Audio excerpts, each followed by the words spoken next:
बम्बई एक सपनों का शहर जहां हर किसी की आंख में कोई ना कोई सपना जरूर होता है।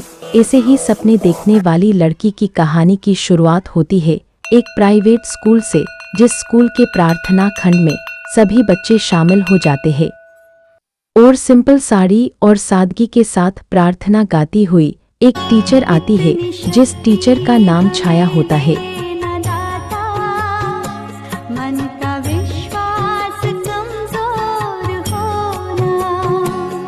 छाया बच्चों को प्यार से पढ़ाती है और छाया अपने क्लास की ही नहीं बल्कि पूरे स्कूल की फेवरेट टीचर होती है। सिर्फ इतना ही नहीं, छाया तो अपने स्टाफ वाले टीचर लोग की भी फेवरेट होती है। अपने स्कूल के फर्ज को निभाकर छाया शाम को अपने घर जाती है और छाया का घर एक अनाथ आश्रम होता है, क्योंकि छाया एक अनाथ लड़की होती है। अनाथ आश्रम के बाहर कुछ बच्चे खेल रहे थे और रमेश काका, जो अनाथ आश्रम की देखभाल करते हैं, वो बच्चों को देखकर खुश हो रहे थे। लेकिन रमेश काका जब भी बच्चों को पढ़ते हुए देखते तब दुखी हो जाते थे। एक दिन रमेश काका और छाया बेंच पर बैठे थे। तब रमेश काका बच्चों की पढ़ाई के बारे में छाया से बात करते हैं और छाया को कहते हैं कि मैं इन बच्चों के लिए कुछ कर नहीं पा रहा। तब छाया रमेश काका को दिलासा देती है और छाया खुश होकर कहती है कि उन बच्चों को मैं शिक्षा दूंगी, क्योंकि आपने मुझे पढ़ा लिखाकर टीचर बनाया है, तो अब मेरा भी कुछ फर्ज बनता है। और आप तो जानते ही हैं कि अनाथ बच्चों के लिए स्कूल खोलने का मेरा सपना है। और फिर छाया पहले स्कूल के बच्चों को पढ़ाती और फिर शाम को अनाथ आश्रम के बच्चों को पढ़ाती थी।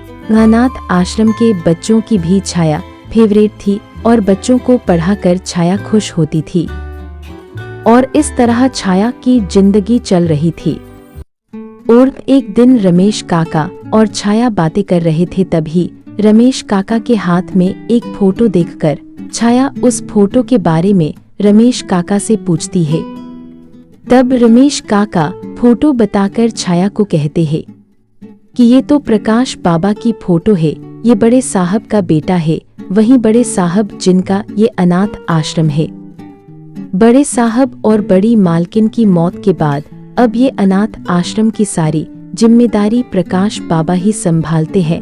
प्रकाश की फोटो छाया के हाथ में देकर रमेश काका चले जाते हैं और छाया अनाथ आश्रम के छोटे से रूम में जाकर प्रकाश की फोटो को देखती रहती है और छाया को प्रकाश से प्यार होने लगता है।